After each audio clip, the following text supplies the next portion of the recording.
신명기 9장 1절부터 6절.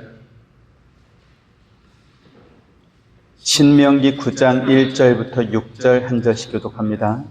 이스라엘아 들으라. 네가 오늘 요단을 건너 너보다 강대한 나라들로 들어가서 그것을 차지하리니 그 성읍들은 크고 성벽은 하늘에 닿았으며 크고 많은 백성은 내가 아는 아낙 자손이라. 그에 대한 말을 내가 들었나니 이러기를 누가 아낙 자손을 응이 당하리요 하거니와. 오늘 너는 알라. 네 하나님 여호와께서 맹렬한 불과 같이 네 앞에 나아가신즉 여호와께서 그들을 멸하사 네 앞에 엎드러지게 하리니 여호와께서 네게 말씀하신 것 같이 너는 그들을 쫓아내며 속히 멸할 것이라. 내 하나님 여호와께서 그들을 내 앞에서 쫓아내신 후에 네가 심중에 이르기를 내 공의로움으로 말미암아 여호와께서 나를 이 땅으로 인도하여 들여서 그것을 차지하게 하셨다 하지 말라. 이 민족들이 악함으로 말미암아 여호와께서 그들을 내 앞에서 쫓아내심이니라. 네가 가서 그 땅을 차지함은 내 공의로 말미암음도 아니며 내 마음이 정직함으로 말미암음도 아니요 이 민족들이 악함으로 말미암아 네 하나님 여호와께서 그들을 네 앞에서 쫓아내심이라. 여호와께서 이같이 하심은 내 조상 아브라함과 이삭과 야곱에게 하신 맹세를 이루려 하심이니라. 그러므로 내가 것은 내 하나님 여호와께서 내게 이 아름다운 땅을 기업으로 주신 것이 내 공의로 말미암음이 아니니라. 너는 목이 곧은 백성이니라. 아멘. 지난 시간에 살펴봤던 신명기 8장에는 내 하나님 여호와를 잊어버리지 않도록 삼가할지어다. 또 내 하나님 여호와를 잊어버릴까 염려하노라. 내 하나님 여호와를 잊어버리고 이렇게 똑같은 말씀을 3번이나 반복했습니다. 하나님께서 이스라엘 자손에게 너희가 가나안 땅에 들어가거든 내 하나님 여호와를 잊어버리지 말라라는 이런 말씀을 계속 반복해서 말씀하신 이유가 무엇일까요? 8장 17절에 그러나 네가 마음에 이르기를 내 능력과 내 손의 힘으로 내가 이 재물을 얻었다 말할 것이라 라고 해서 그들이 그 땅에 들어간 것을 자기들의 공로로 여길 것이기 때문에 그렇습니다. 자기 공로로 얻었으니까 여호와 하나님을 잊어버리는 것은 당연하겠죠. 그런데 오늘 본문에도 하나님께서 똑같은 맥락의 말씀을 하고 있습니다. 5절 말씀에 보니까 네가 가서 그 땅을 차지함은 내 공의로 말미암음도 아니며 내 마음이 정직함으로 말미암음도 아니라고 말씀하신 것입니다. 한마디로 너희가 그 땅을 차지하게 된 이유가 너희가 잘나서 들어가게 된 것도 아니고 복을 받을 만한 근거가 있어서 그 보상으로 들어가게 된 것도 아니다라는 말씀을 한 것입니다. 오늘 본문 1절, 2절은 그런 맥락에서 하나님의 말씀이 분명한 사실인 것을 다시 한번 확인하고 있습니다. 1절, 2절 보시죠. 이스라엘아 들으라. 네가 오늘 요단을 건너 너보다 강대한 나라들로 들어가서 그것을 차지하리니 그 성읍들은 크고 성벽은 하늘에 닿았으며 크고 많은 백성은 내가 아는 아낙 자손이라. 그에 대한 말을 내가 들었나니 이르기를 누가 아낙 자손을 능히 당하리요 하거니와. 이스라엘 백성이 요단 건너 가나안 땅을 보면서 뭐라고 했다고 했습니까? 그 성읍들은 크고 성벽은 하늘에 닿았으며 크고 많은 백성은 네가 아는 아낙 자손이라고 했습니다. 성벽이 하늘까지 닿은 큰 성읍은 여리고성을 가리키는 말입니다. 아낙 자손은 38년 전에 정탐꾼들이 보고 왔던 사람들로 가나안 땅에 들어가게 된 현재 백성들 역시 아낙 자손에 대한 두려움이 남아있음을 보여주고 있습니다. 그래서 모세의 말을 듣고 있는 이스라엘 백성이 뭐라고 생각했다고요? 이르기를 누가 아낙 자손을 능히 당하리요 하거니와 라고 했습니다. 자기들의 힘으로는 아낙 자손과 싸워서 이길 수 없다라고 생각해서 마음으로 이미 포기한 상태였다라는 것이죠. 그런데 그 아낙 자손을 누가 대신 싸워서 쫓아내십니까? 3절 같이 봅니다. 시작. 오늘 너는 알라. 내 하나님 여호와께서 맹렬한 불과 같이 내 앞에 나아가신 즉 여호와께서 그들을 멸하사 내 앞에 엎드러지게 하시리니 여호와께서 네게 말씀하신 것 같이 너는 그들을 쫓아내며 속히 멸할 것이라. 네. 그들 앞에서 맹렬한 불과 같이 나아가신 여호와 하나님께서 아낙 자손을 멸하시고 이스라엘 백성 앞에 엎드러지게 하셔서 그로 쫓아내게 하실 것이라고 말씀하고 있습니다. 그런데요, 싸움은 하나님께서 하시는데 쫓아내는 것은 이스라엘 백성이 하도록 하십니다. 왜 그랬을까요? 생명 있는 믿음은 하나님께서 주신 열매를 따먹는 수동적인 믿음이 아니고 그 생명이 자라서 열매를 맺어야 함을 가르쳐 주는 것입니다.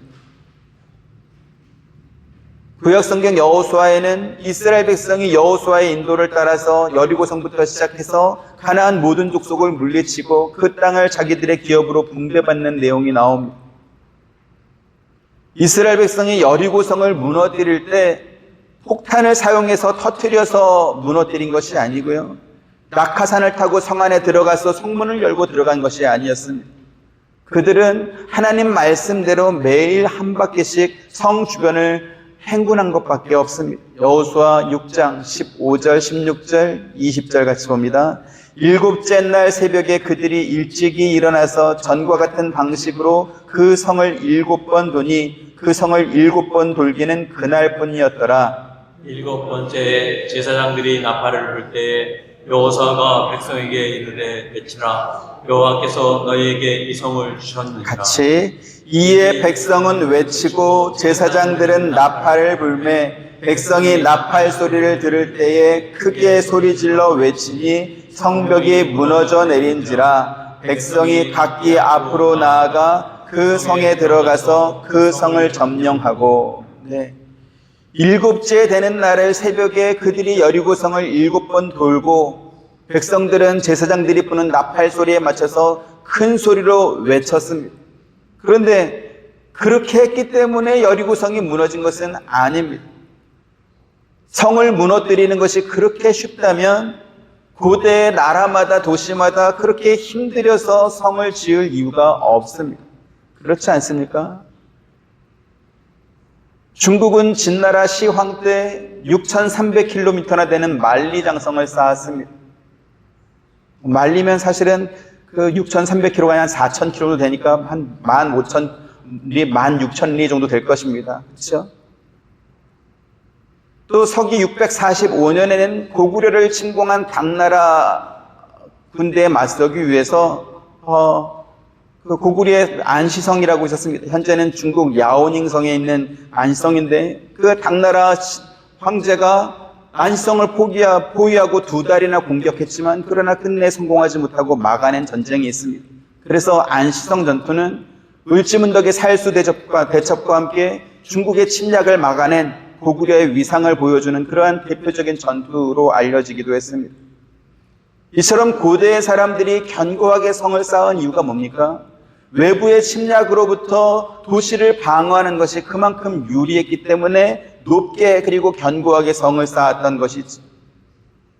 그런데 성경에서 말하는 것처럼 성벽이 하늘에 닿았다라고 할 만큼 그렇게 높고 견고하게 쌓은 여리고성이 제사장이 나팔을 불고 이스라엘 백성이 소리를 지르자 모두 무너져 내린 것입니다.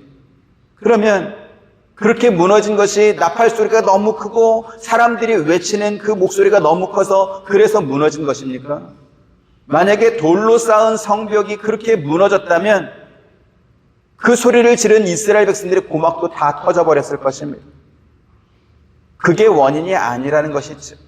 오늘 본문 말씀처럼 여리고성이 무너진 것은 여호와께서 맹렬한 불과 같이 그들보다 앞서 나가서 그들 앞에 엎드러지게 했기 때문에 무너져 내린 것입니다. 하지만 그렇게 무너진 여리고성에 들어가서 그곳 사람들을 멸하고 또 정탐꾼을 도와줬던 라합과 그 집에 있는 사람들을 살려주게 한 것은 이스라엘 백성에게 하도록 하셨습니다. 여호수아 6장 17절 18절 보시죠. 이 성과 그 가운데 있는 모든 것은 여호와께 온전히 바치되 기생 라합과 그 집에 동거하는 자는 모두 살려주라. 이는 우리가 보낸 사자들을 그가 숨겨주었음이니라. 너희는 온전히 바치고 그 바친 것 중에서 어떤 것이든지 취하여 너희가 이스라엘 신령으로 바치는 것이 되게 하여 고통을 당하게 되지 아니하도록 오직 너희는 그 가치 물건에 손대지 말라. 네. 여리고 성을 무너뜨리신 이가 하나님이시고 그 성을 방어하는 아낙 자손과 싸워서 이기게 하신 분이 역시 하나님이십니다. 그렇다면 이스라엘 백성들에게 누구는 살려주고 누구는 멸하라고 말씀하실 이유가 뭐가 있겠습니까? 어차피 하나님께서 하신 것이니까 하나님이 다 하시고 그들은 들어가서 그냥 차지하기만 하실 수도 있지 않았겠습니까? 그런데 하나님께서는 이스라엘 백성들에게 살려두어야 할 사람, 또 멸해야 될 사람, 또 하나님께 바쳐야 될 것들, 이런 것들을 다 명령하셨습니다. 왜 그랬을까요? 그렇게 하나님께서 말씀하셨어도 순종하지 않은 사람이 생겨났기 때문에 그렇습니다. 아간이라고 하는 사람이 여리고성에 있는 그 전리품 일부를 숨김으로 말미암아 이제 그 다음에 있는 여리고성보다 작은 아이성 전쟁에서는 그 성 정복을 실패하고 오히려 전투에 참여했던 사람 36명이 전사하는 그러한 사건이 벌어진 것입니다. 그렇게 전쟁에서 패하고 나자 이스라엘 백성들의 마음이 물같이 녹았다, 성경은 그렇게 말합니다. 그래서 도대체 왜 그 전쟁에서 실패했는지 이제 살펴보게 되고 제비를 뽑게 되고, 그러다가 이제 아간이라는 사람이 드러나는 거죠. 여호수아 7장 20절 21절 봅니다.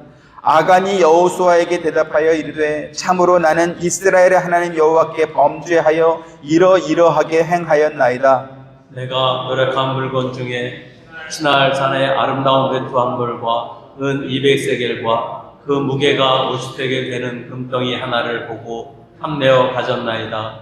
보소서 이제 그 물건들을 내 장막 가운데 땅속에 감추었는데 은은 그 밑에 있나이다 하더라. 네. 여호수아는 아간이 말한 대로 그곳에 가서 감추어 놓은 물건들을 가져오라 이렇게 명령을 했고요. 그리고 아간과 그의 가족과 또 그의 소유물들을 아골 골짜기에 끌고 가서 사람은 돌로 쳐서 죽이게 하고 그 모든 물건은 불사르게 했습니다. 7장 24절부터 26절 봅니다. 여호수아가 이스라엘 모든 사람과 더불어 세라의 아들 아간을 잡고 그 은과 그 외투와 그 금덩이와 그 아들들과 그의 딸들과 그의 소들과 그의 나귀들과 그의 양들과 그의 장막과 그에게 속한 모든 것을 이끌고 아골 골짜기로 가서 여호수아가 이르되 내가 어찌하여 우리를 괴롭게 하였느냐. 여호와께서 오늘 너를 괴롭게 하시리라 하니 온 이스라엘이 그를 돌로 치고 물건들로 돌로 치고 불사르고 같이 그 위에 돌 무더기를 크게 쌓았으니 오늘까지 있더라. 여호와께서 그의 맹렬한 진노를 그치시니 그러므로 그 곳 이름을 오늘까지 아골 골짜기라 부르더라. 아멘. 아골 골짜기는 에스겔 선지자가 여호와 하나님의 말씀을 대신 전할 때 죽은 사람들의 뼈들이 서로 연결되고 그 위에 힘줄과 살이 생기고 가죽이 덮이고 그리고 생기가 들어가서 군대가 될 만큼 많은 사람들이 되살아나는 환상을 본 장소이기도 합니다. 에스겔이 본 환상은 죄로 죽은 사람들이 장차 오실 예수 그리스도로 말미암아 사망에서 생명으로 구원받게 될 것을 보여주는 그러한 환상이기도 했습니다. 이처럼 아골 골짜기는 저주의 땅이지만 그러나 하나님께서는 그곳을 부활의 약속을 준 장소로 바꾸어 주셨습니다. 또 예수님께서는 골고다 언덕에서 십자가에 못 박히셨지만 그러나 바로 그곳에서부터 죄사함의 은혜가 시작되기도 했습니다. 우리가 신명기 말씀과 여호수아 말씀 그리고 에스겔 말씀을 통해서 확인하는 것이 있습니다. 뭐죠? 인간은 하나님께서 아무리 큰 은혜를 주시고 또 모세와 여호수아와 선자들을 통해서 알아듣도록 설명을 해줘도 하나님의 말씀을 듣지 않고 따르지 않는다라는 사실입니다. 왜 그랬을까요? 오늘 본문 4절에 이렇게 말합니다. 같이 보죠. 시작. 내 하나님 여호와께서 그들을 내 앞에서 쫓아내신 후에 네가 심중에 이르기를 내 공의로움으로 말미암아 여호와께서 나를 이 땅으로 인도하여 드려서 그것을 차지하게 하셨다 하지 말라. 네. 그들이 아낙 자손과의 전쟁에서 이기고 또 그들의 땅과 소유물을 빼앗을 수 있게 된 원인이 무엇인가? 바로 자기들이 공의롭기 때문에 이러한 것이 이루어졌다 이렇게 생각했다라는 것이지. 자기들이 그러한 대우를 받을 만한 자격이 있고 실력이 있는 사람들이었기 때문에 하나님께서 그와 같은 은혜를 주셨다 그렇게 여긴 것이라는 것입니다. 하지만 하나님께서는 그들이 오해하고 착각한 그렇지 않다라고 말한 것입니다. 너희들 생각과 다르다. 사실은 그렇지 않다. 계속해서 4절 하반절 보시죠. 시작. 이 민족들이 악함으로 말미암아 여호와께서 그들을 내 앞에서 쫓아내심이니라. 무슨 말입니까? 이스라엘 자손이 공의로워서 하나님께서 그 땅을 보상으로 주신 것이 아니라는 것입니다. 그곳에 살던 가나안 족속이 심판받아서 마땅한 자들이었기 때문에 하나님께서 이스라엘 백성을 그곳에 보내서 그들을 쫓아내셨다라는 것이지. 이와 관련된 예언은 하나님께서 아브라함에게 주신 약속에서 확인할 수 있습니다. 창세기 15장 16절 같이 보시죠. 시작. 내 자손은 4대 만에 이 땅으로 돌아오리니 이는 아모리 족속의 죄악이 아직 가득 차지 아니함이니라 하시더니. 네. 이스라엘 백성들에게 가나안 땅을 주시기 위해서 아무 일 없이 잘 살고 있었던 아모리 족속을 쫓아내신 것이 아니라 그들이 벌받아 마땅한 죄범한 사람들이었기 때문에 하나님께서 쫓아내시고 심판하셨다라는 것이지. 그래서 우리가 이것을 알아야 될 것입니다. 우리가 살고 있는 이 세상도 이미 하나님의 심판이 예고된 세상입니다. 다만 하나님께서 정하신 그 심판의 잔이 가득 찰 때까지, 그리고 하나님께서 정하신 그 심판의 날이 임하기 전까지는 마치 아무 일도 없는 것처럼 지내고 있을 뿐이라는 사실입니다. 베드로후서 3장 7절부터 10절 보시죠. 이제 하늘과 땅은 그 동일한 말씀으로 불사르기 위하여 보호하신 바 되어 경건하지 아니한 사람들의 심판과 멸망의 날까지 보존하여 두신 것이니라. 사랑하는 자들아, 죽게는 하루가 천년 같고 천년이 하루 같다는 이 한 가지를 잊지 말라. 주의 약속은 어떤 이들이 더디다고 생각하는 것 같이 더딘 것이 아니라 오직 주께서는 너희를 대하여 오래 참으사 아무도 멸망하지 아니하고 다 회개하기에 이르기를 원하시느니라.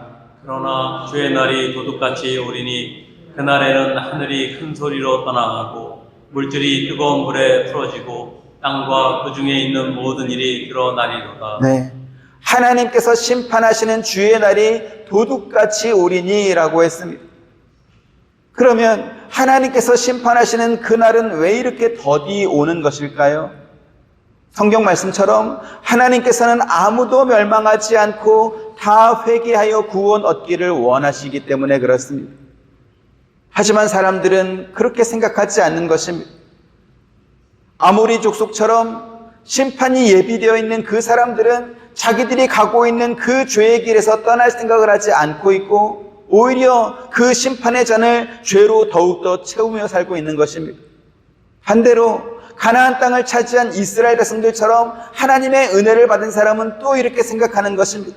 자기들이 의로워서 하나님께 뭘 잘해서 그 보상으로 그 땅을 받았다 이렇게 생각하는 것입니다. 한심한 노릇이지요. 앞서 우리가 확인한 것처럼 하나님께서는 너희가 공의롭거나 정직해서 그 땅을 보상으로 받은 것이 아니라고 말씀했습니다. 첫째는 아모리 족속, 가나안 족속이 악하기 때문에 하나님께서 그들을 쫓아내셨다라는 것이고, 둘째는 하나님께서 아브라함과 이삭과 야곱에게 주신 그 약속을 지키기 위해서 너희에게 그 땅을 주셨다라고 말씀했습니다. 어떤 이유든지 간에 이스라엘 백성들에게 그 원인이 없었다라는 것은 분명한 사실인 것이죠. 그런 의미에서 하나님께서는 다시 한번 이스라엘 백성들에게 이렇게 말씀합니다. 너희는 목이 곧은 백성이니라 라고 하면서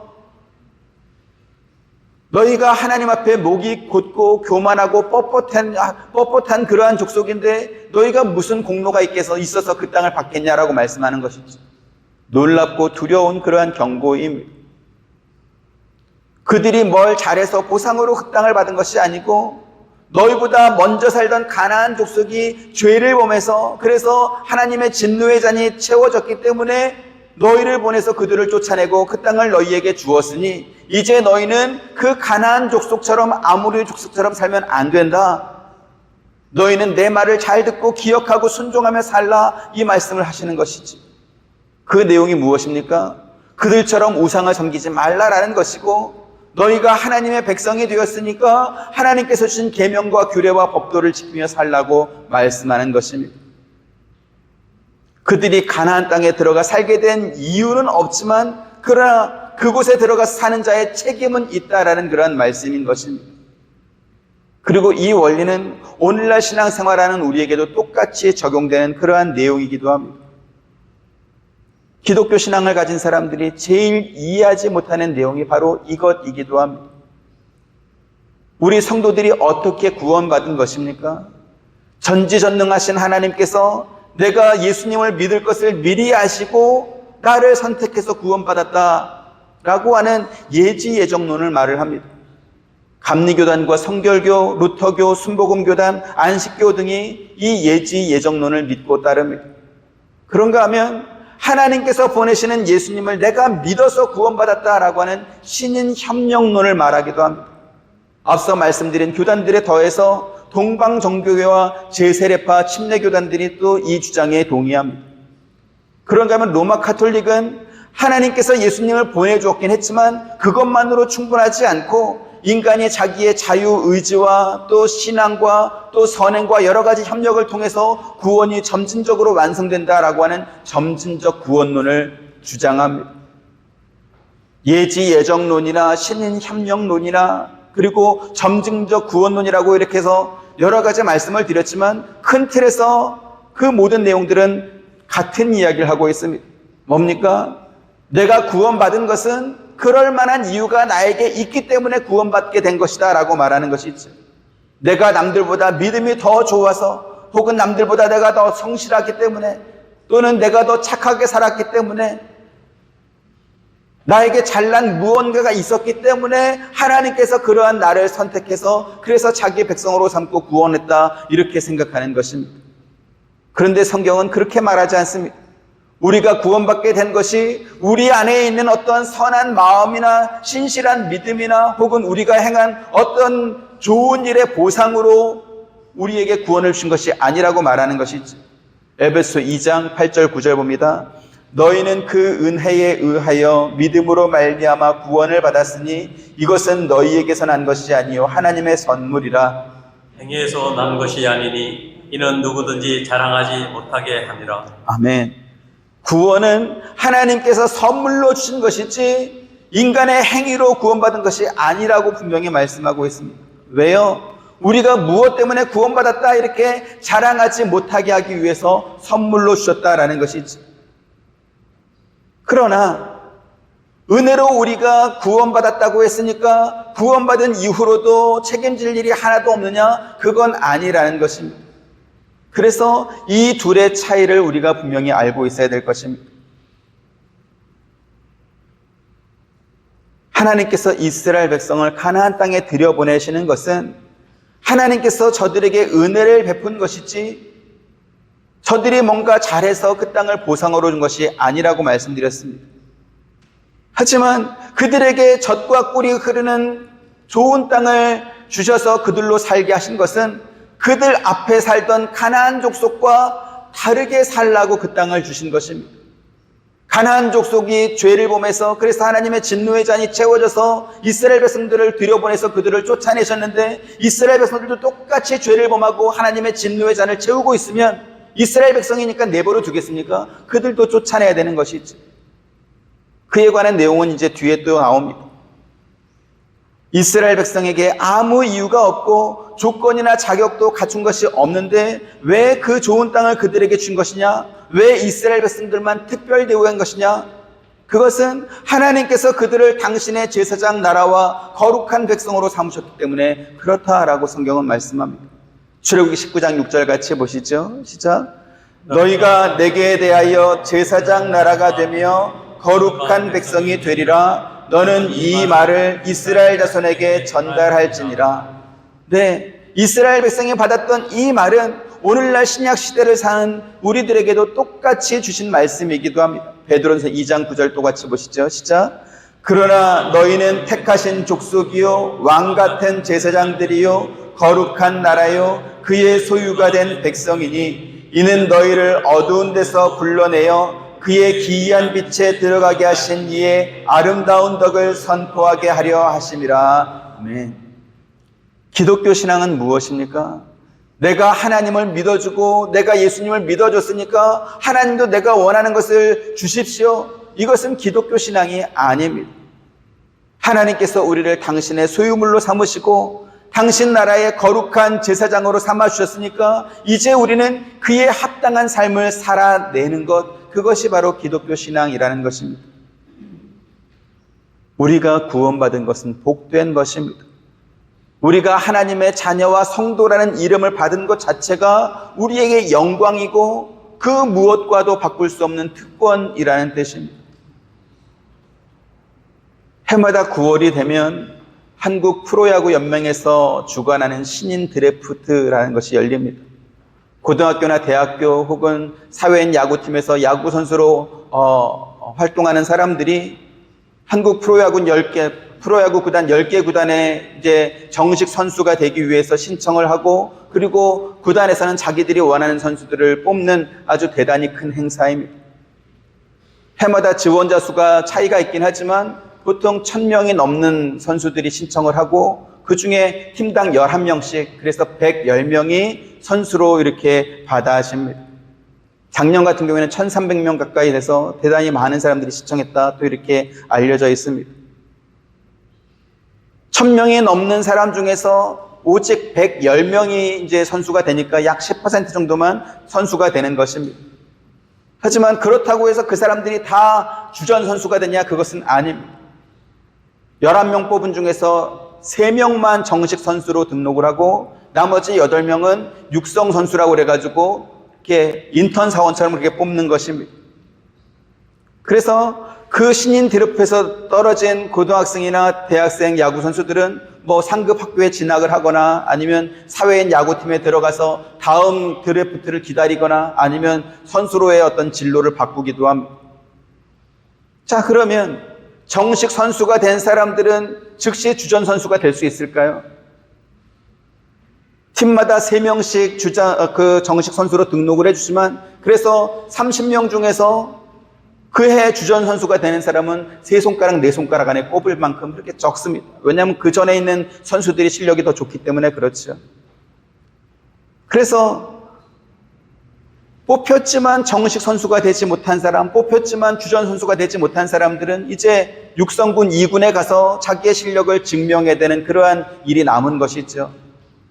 보통 한 10대 후반에서 20대 초중반 사이에 선수가 이렇게 받아지기 때문에 군대 갔다 오면 7, 8년 혹은 10년 이내에 자기의 실력이 검증되지 못하고 이렇게 증명되지 못하면 1군 선수가 되지 못하고 그냥 은퇴하고 말 것입니다.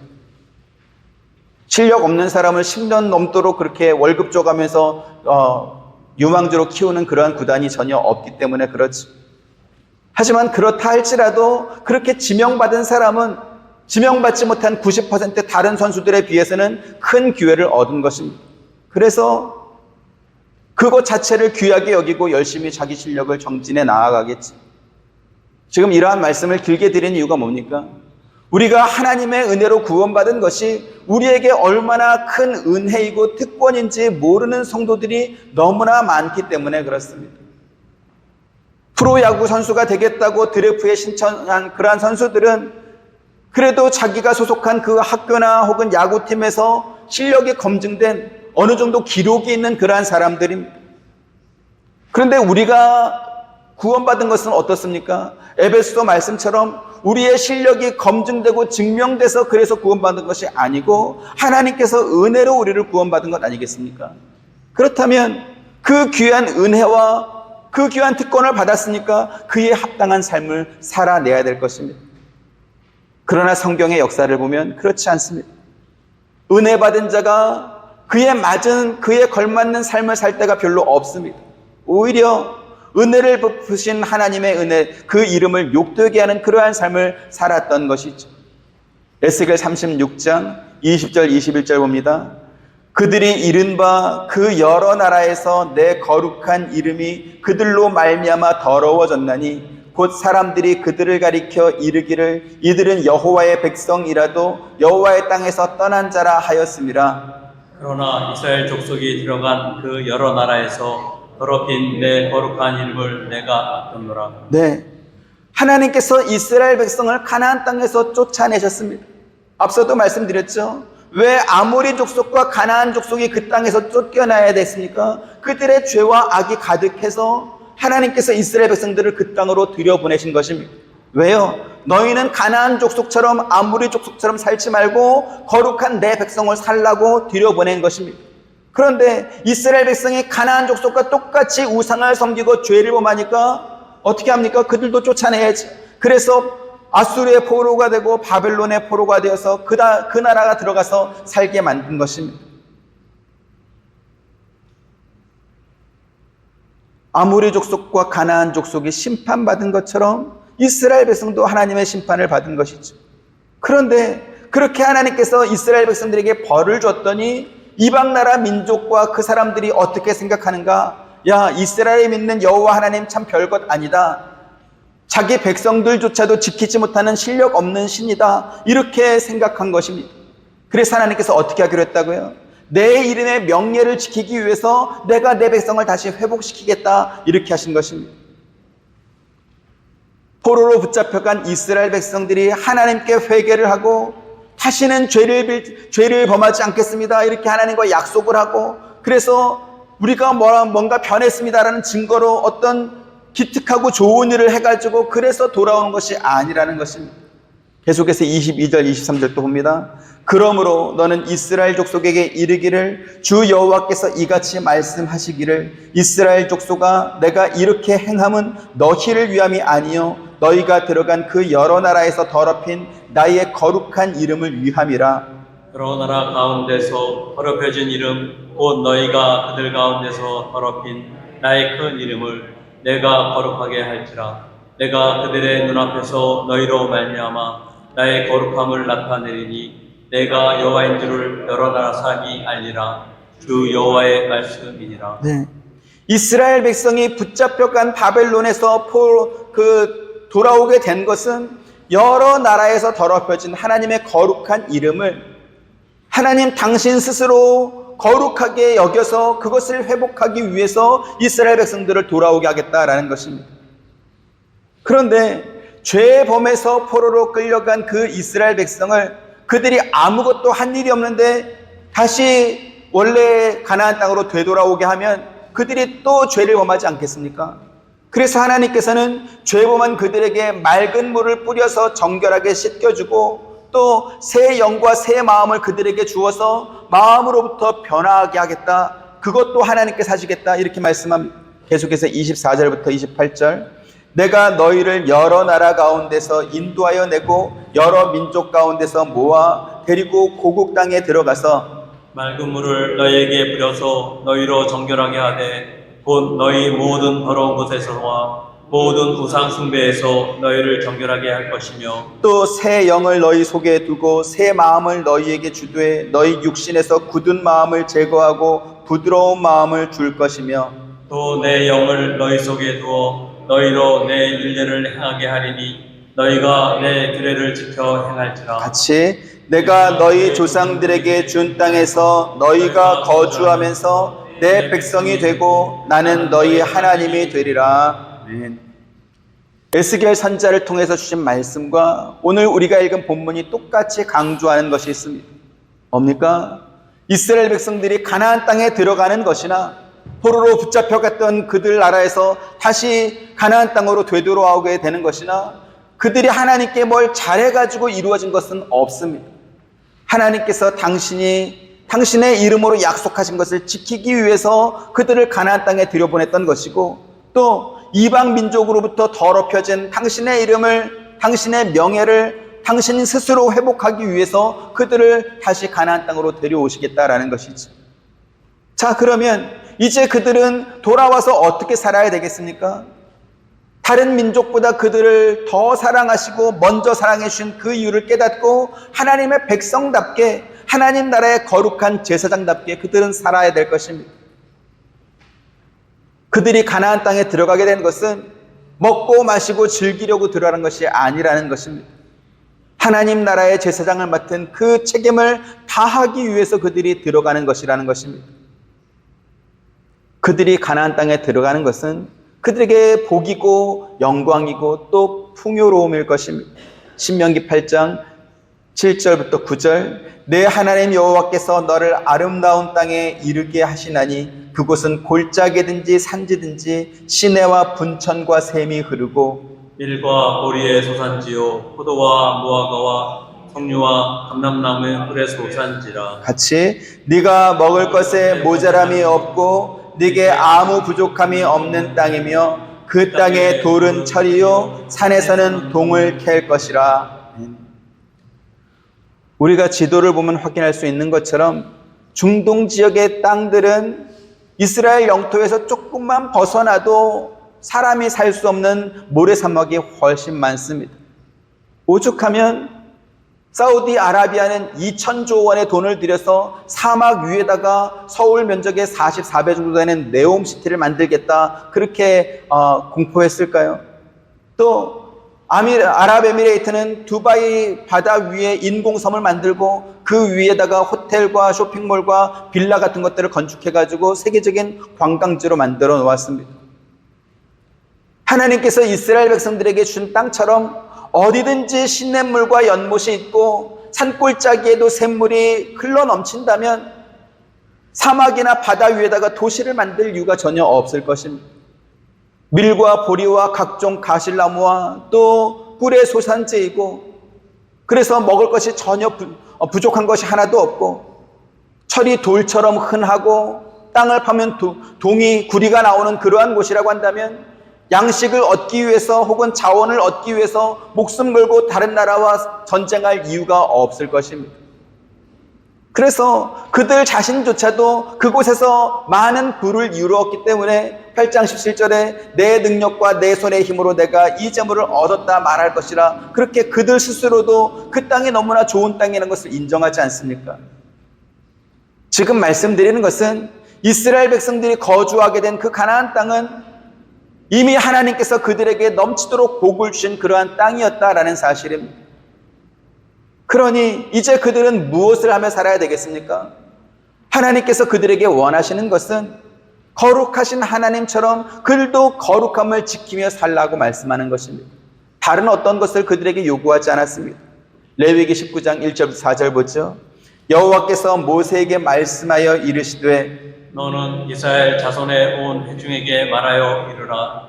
너희는 거룩하고 이는 나 여호와 너희 하나님이 거룩함이니라. 너희 각 사람은 부모를 경외하고 나의 안식일을 지키라. 나는 너희의 하나님 여호와이니라. 너희는 헛된 것들에게로 향하지 말며 너희를 위하여 신상들을 부어 만들지 말라. 나는 너희의 하나님 여호와이니라. 네, 하나님께서 이스라엘 백성들에게 나에게 뭘 가져와라, 돈을 바쳐라, 재물을 바쳐라, 뭐 양과 소를 많이 바쳐라 그런 말 한 것 있습니까? 없습니다. 내가 거룩하니 너희도 거룩하게 살라고 말씀한 것이죠. 내 부모를 공경하며 살라는 것입니다. 헛된 우상에게 가지 말라는 것입니다. 하지만 성경의 역사가 우리에게 가르쳐주는 것은 무엇이죠? 노아 시대의 사람들이 홍수로 멸망을 하고 소돔과 고모라 시대의 사람들이 유황불에 멸망한 것은 그 성에 의인 10명이 없었기 때문에 그렇습니다. 사람들은 뭔가 잘못된 일이 있을 때 그 책임, 그 원인이 자기에게 있다 이렇게 생각하지 않습니다. 남에게 있다라고 생각하는 것이죠. 그런데요, 소돔 고모라가 심판받은 것은 그곳의 왕이 잘못하고 왕이 나쁜 놈이어서 멸망된 것이 아니고 그 성에 사는 사람들이 악했기 때문에 멸망한 것입니다. 남녀노소 할 것 없이 그 성에 사는 모든 사람들이 악했기 때문에 그곳이 멸망받은 것입니다. 북이스라엘의 아합과 이세벨은 성경 전체 역사를 통틀어서 가장 나쁜 왕이고 왕비인 것은 맞습니다.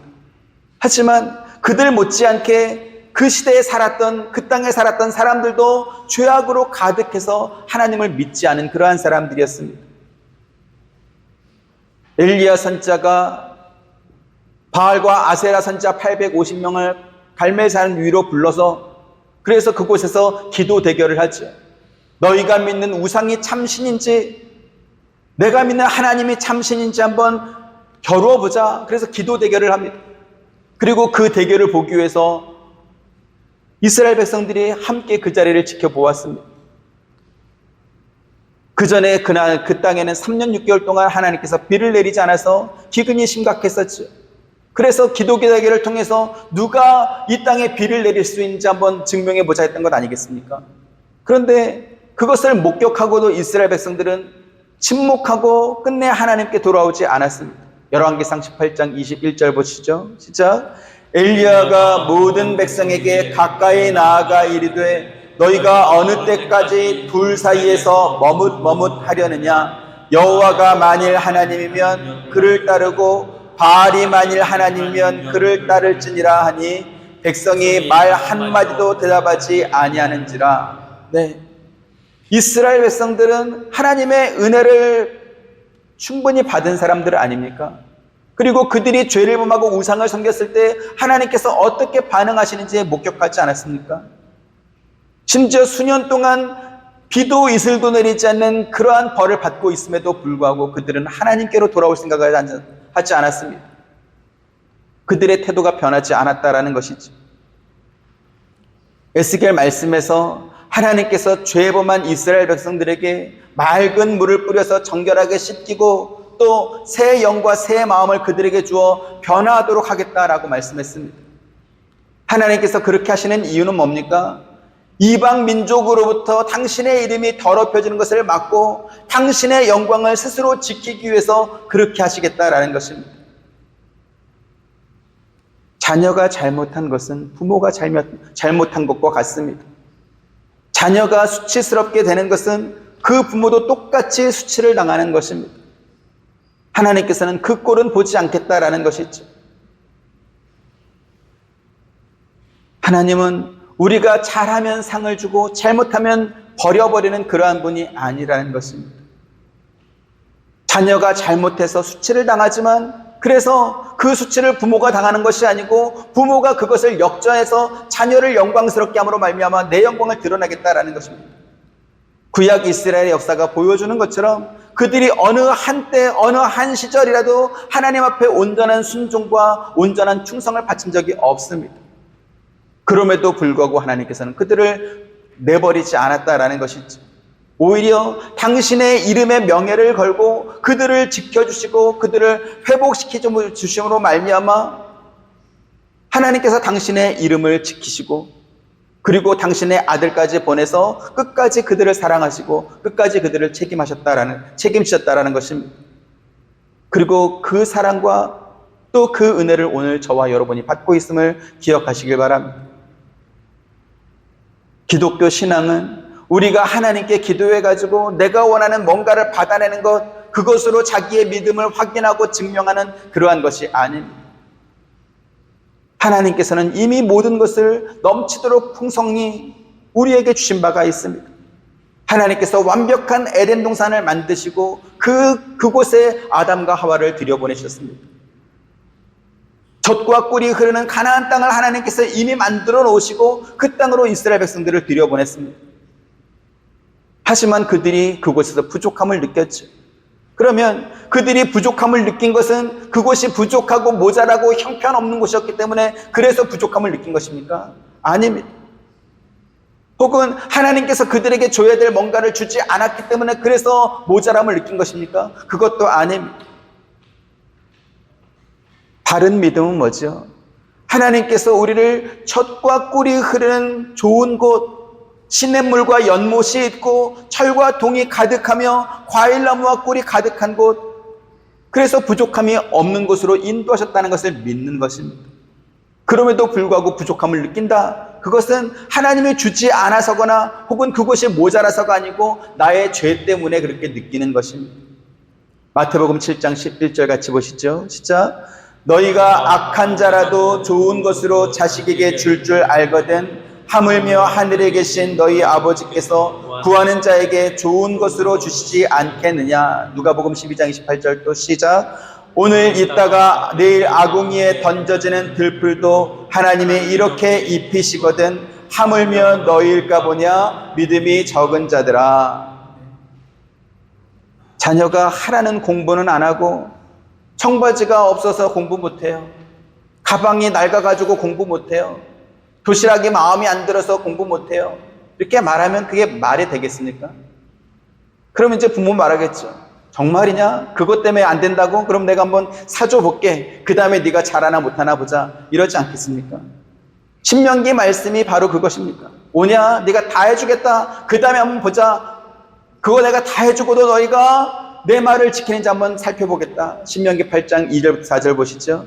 내 하나님 여호와께서 이 40년 동안에 네게 광야길을 걷게 하신 것을 기억하라. 이는 너를 낮추시며 너를 시험하사 네 마음이 어떠한지 그 명령을 지키는지 지키지 않는지 알려 하심이라.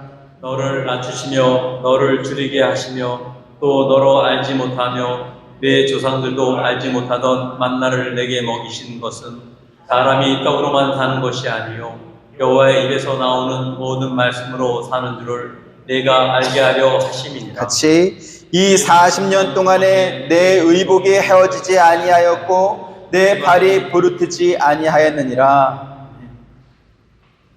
지난주에 이 4절 말씀을 잠깐 말씀드렸습니다.